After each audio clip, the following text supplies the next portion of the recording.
What's up, Sunday fam? Welcome back to another video. We're doing things a little bit different this week.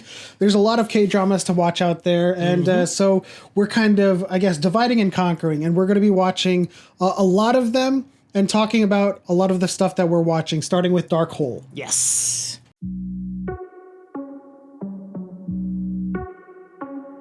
Let's go. So Dark Hole, right off the bat, our grade is going to be a B. And one of those reasons is because of the story and the pacing. It doesn't really latch onto you as quickly as some you would like, but so far, so good. Are they zombies? Is it a government conspiracy? Or is it like a fantastical phenomenon? Dark Hole revolves around a series of different things happening at the same time. You have your main character lead who gets a phone call, a mysterious phone call from somebody who is about to murder her husband. That kind of creates this murder mystery thriller in this premise, in this story. But then there's this hole that suddenly like shows up out of nowhere. A sinkhole. A sinkhole that produces this black smoke and turns people into mindless monsters. Yeah. And so the city of Muji is engulfed in this phenomenon while she's trying to solve the murder mystery of her husband. And there's a healthy mix of like the happening, of course, with things in the air that's making people do crazy things, and like Train to Busan with like the crowds of people being chased, and of course 28 Days Later, where the environment out there is just unsafe, and no matter where you go, there are people affected by this dark hole smoke thing. There is one thing I enjoyed very much about Dark Hole, or how it starts, is that everybody seems to have this past trauma or past incident that is affecting how they behave as this dark smoke from this dark hole like kind of infects them or something. You know, with the main character, of course, it's the murder of her husband, and the murderer behind that who is driving her need to kill. And one of the other characters as well always sees their father, and of course their father is a very stigmatic figure in their life or in their history, so he attacks people who he thinks looks like his father. There is, of course, a very big mystery and narrative behind this that we haven't, gotten to yet. But on the surface, it is a zombie apocalypse survival story. You think so? I think so. I don't know, this kind of gives me vibes of The Wailing, where there's this mysterious disease or mysterious phenomenon that's happening that's transforming people around the area into, let's say, zombies, right? But like there could be a deeper mystery to it. But what really kind of gets me into this story right now is, yes, there is a murder mystery that's happening at the same time, and yes, there could be like this mystical phenomenon that's happening with the dark smoke or the dark aura or whatever that substance is that people are breathing The in. ether. It could be religious, I don't know, but there's something really cool about this. There's different layers into this story that can get you into it. So that's why I'm really looking forward to the rest of the episodes. I originally got into Dark Hole because I found out that Dreamcatcher, or at least Shion and Dami, were a part of the OST, and I started watching it, trying to figure out or trying to recognize which songs they sung. But I ended up, actually really enjoying this series, and I can't wait to kind of figure out what is behind all of this. Yeah, so if you're looking for a mystery thriller with some zombies and a murder mystery all put into one, you might like this one. Let's talk about mine. This one's up to you.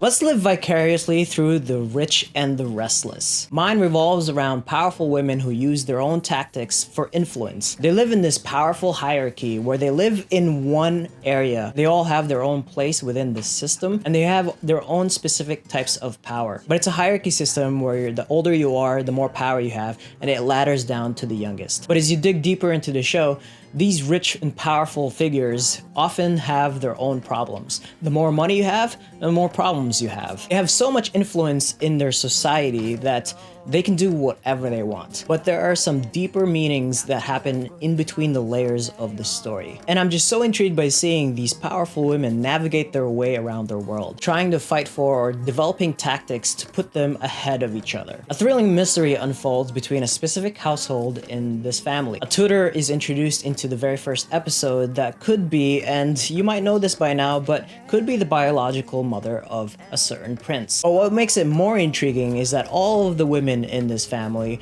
are fighting for power, and in some sense they're all trying to find their own meaning and purpose within their lives. It's so interesting that you get to witness and live through the lives of rich and powerful women. The fashion is unbelievable. They are so elegant and they are so beautiful, but yet you don't want to mess with them. And the story is getting deeper and deeper as you're introduced in the first episode that there is some sort of murder. And as you witness what these powerful people can do with the people around them, the influence that they have over their own cultural society, it's really revealing in terms of that these rich and powerful women or these rich and powerful families have their own emotional desires and their own personal beliefs that they're striving for. And those really amazing layers is what keeps this story really intriguing for you to watch. Right now, I would give mine an A-.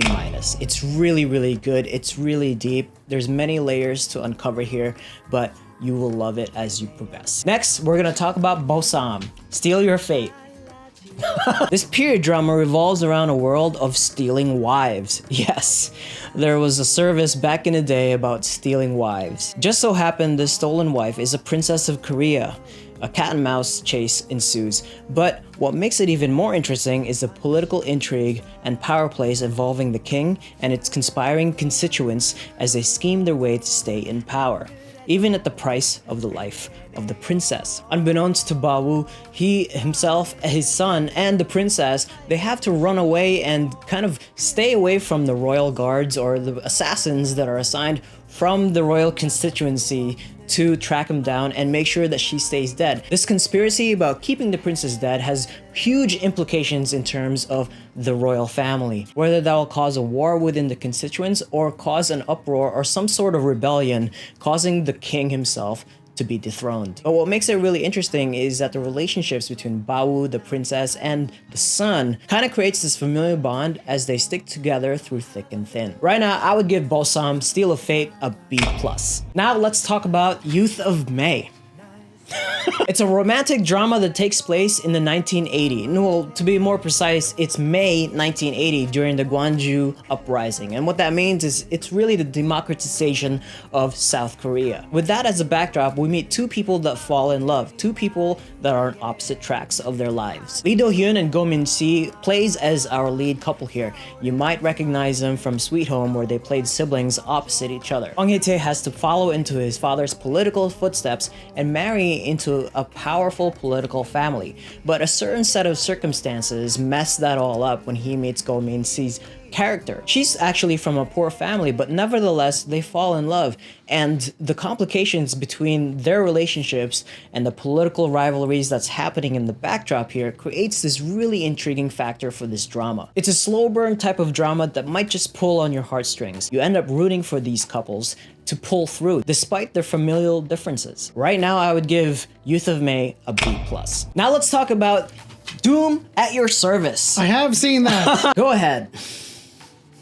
So this is a contemporary fantasy drama about Kyung, who is diagnosed with glioblastoma and she has 100 days to live. And as if her day couldn't get any worse, she has a bad day at work. She's recorded having a falling out with this wife of her boyfriend who happens to be married, and so she's labeled as a homewrecker. She's got this pervy situation on the train station or the subway. Basically, everything is just going wrong for her. Whatever could go wrong, could go wrong. I mean, the Murphy's Laws in effect in here. Absolutely. And, it starts raining on her and she happens to be the only one that doesn't have an umbrella. Her brother gets into an accident and asks her to cover for him because he doesn't have insurance. And so everything is just going wrong for her. She ends up buying a cake and she gets drunk by herself and she ends up yelling while the stars are falling down, doom for everyone. And of course, this is when we start to get into the fantastical area of this show. We meet two entities that seemingly godlike or deific beings. We have one character who is hospitalized, but also presenting as another deity that apparently is God, and she is in cahoots with Doom. And he wasn't born, or he isn't an actual human, he is just Doom. And this is where it kind of reminds me of like Death Note, where we have a Shinigami or a Death Reaper god who is working with a human to kind of like play some games with human lives. And in this case, Doom, who hears Kyung's plea for bring doom upon everything. So he wants to entertain this for a little bit of entertainment. Yeah, I mean, I would probably characterize this a little bit more closer to Meet Joe Black. You remember Meet Joe Black? It's about Death, who's never experienced life before or never experienced love before. This guy, I have never seen a more devilishly handsome person play this type of role before. I mean, he is the exact epitome of somebody that's devilishly handsome. Nice. He definitely has that, appearance of a doom god, if I may say so. Perfect casting. What I love most about this show is, of course, Kyung's natural disposition and her humorous attitude. In contrast to Myeol Mung's attitude, where he's very laissez-faire. It's like, I'm just here. I heard your plea. I heard you want some doom in the world. And so, hey, you don't have to make this choice, but I'm giving you this olive branch and take it if you want it. Yeah, I believe the romance is going to start to evolve as she experiences her final 100 days of her contract with Myeol Mung. And then he's going to experience some emotions that he's never expected before. As you can see from the interactions that he has with the other god who plays Maha in Imitation, that he does have some emotions into this type of god work that he has to portray, or this job that he has to perform as Doom. And so, I feel like there's gonna be love in the air. Of course, it's a romantic fantasy drama, and you're gonna expect I don't know. I don't know about that. I don't see romance as much as I see kind of like this mentorship happening on both sides. He's kind of teaching her how to. It's okay to not be okay. It's like he's teaching her things, and she's teaching him things. And we both know Myeol Mung isn't like a human. He wasn't born, so he's not familiar with these feelings. And the first thing that we see that's very different from Myeol Mung, that's very different from how he's acted thus far, is when Kyung is confronted by that very boyfriend who happened to be married. And, he had the very choice to just walk away and just be like, think about your deal, take it or leave it. But then he ended up coming back and defending her. Yeah. And then she comes back and she's like, let's live together. How's that going to turn out? Yeah, that's why I say that there's going to be love in the air. It's going to produce some kind of emotions and some feelings between the two of them as they spend more time together. In any case, what do you guys think about all these K-dramas that we're watching? There's so many K-dramas that just came out, yet so little time. Leave your comments in the section below and let us know which drama you're watching, or are you watching all of them like we are? Or are you dividing and conquering with somebody that you know and then catching up later on like we are? Leave those comments in the section below, and don't forget to subscribe if you haven't already. Tap that bell notification for more videos so you're notified when we post them. And once again, you have a great and amazing day. We'll see you next time.